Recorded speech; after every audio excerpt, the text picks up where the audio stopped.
अरे जिसकी शक्ल देखे लोग दिन में बेहोश हो जाते हैं। आप चाहते कि उस शक्ल में पूरी लाइफ देखूं?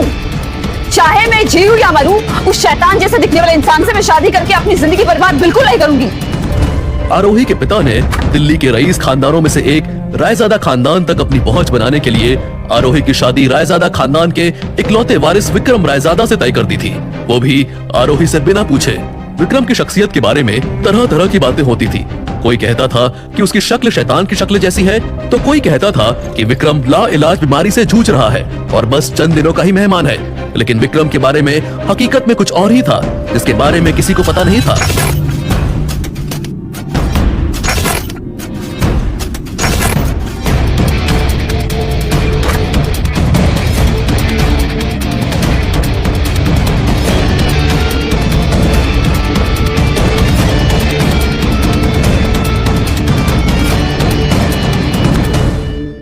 आरोही को समझ आ गया था कि उसके पिता ने अपने फायदे के लिए उसका सौदा करने का फैसला कर लिया है। उसे यकीन नहीं हो रहा था कि ये वही बाप है जो उसके पैदा होने पर खुशी से झूम उठा था। आरोही, उसकी माँ और महेश्वर एक छोटा और खुशहाल सा परिवार थे। लेकिन लगभग 14 साल पहले महेश्वर सुधा से मिला और प्यार में पड़ गया। उसी प्यार का नतीजा अनन्या थी। आरोही की सगी माँ वो सदमा सह नहीं पाई और उसने अपनी सुध खो दी। उसके बाद तो महेश्वर जैसे एक दूसरा आदमी बन चुका था। उसका सारा ध्यान, समय और प्यार सुधा और अनन्या का था। आरोही के लिए उसके पास थी तो बस नफरत, धुतकारी और पिटाई। महेश्वर आरोही के साथ ऐसा बर्ताव करता था जैसा कोई जानवरों के साथ भी ना करे। आरोही के लिए महेश्वर बहुत पहले ही मर चुका था, इसलिए वो उसके सामने कमजोर नहीं पड़ना चाहती थी। देख बेटा, तू हमें गलत समझ रही है। दरअसल रायजादा खानदान से विक्रम का रिश्ता अनन्या के लिए आया था, पर घर पे बड़ी बेटी जब कुंवारी बैठी हो तो छोटी बेटी का हाथ कैसे पीला कर सकते हैं। इसीलिए हमने तुम्हारा रिश्ता विक्रम के साथ तय कर दिया। और मुझे तो ये समझ में नहीं आ रहा है कि इसमें नाराज होने की क्या बात है, बल्कि तुम्हें तो खुश होना चाहिए। अरे रायजादा खानदान की बहू बनने का सौभाग्य तो खुशकिस्मती से मिलता है। तुम्हारे तो भाग खुल गए। मैंने कहा ना, मैं ये शादी हरगिज नहीं करूंगी। इससे बेहतर रिश्ता तुझे नहीं मिलेगा। आपको क्या लगता है मैं कुछ समझती नहीं हूँ? अरे आप लोगों को रायजादा परिवार की तलवे चाटने का मौका चाहिए, लेकिन अपनी लाडली अनन्या की जिंदगी बर्बाद नहीं करना चाहते, तो मुझे बलि का बकरा बना दिया।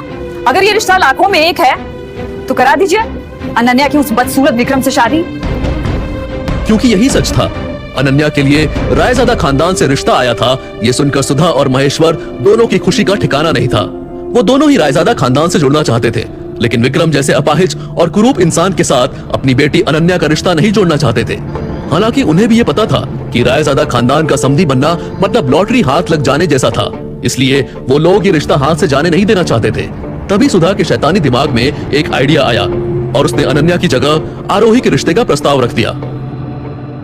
देख बेटा, हम तो बस इतना चाहते हैं कि तेरा रिश्ता रायजादा खानदान में हो जाए, ताकि आगे की जिंदगी तुम्हारी अच्छी हो। प्लीज, आपको मेरी कितनी फिक्र है मुझे पता है, सो प्लीज ये नाटक बंद कीजिए। और मैंने कह दिया ना, मैं ये शादी नहीं करूंगी। That's it। और अगर तुझे अपनी सगी माँ से मिलने का मौका मिले तब भी ये शादी नहीं करेगी? सुधा के पास अपने तुरूप के इक्के का इस्तेमाल करने के अलावा अब कोई चारा नहीं था। उसने आगे कहा, मैं और तुम्हारे पापा जानते हैं कि इस वक्त तुम्हारी माँ कहाँ है। ये सुनकर आरोही स्तब्ध हो गई। उसकी सख्ती जैसे बेबसी में बदल गई। कुछ दिन पहले ही मिली थी वो हमें। सुधा ने आगे बताया और फिर महेश्वर की तरफ देखकर इशारा किया। आरोही ने जल्दी से वो तस्वीरें उठाई और देख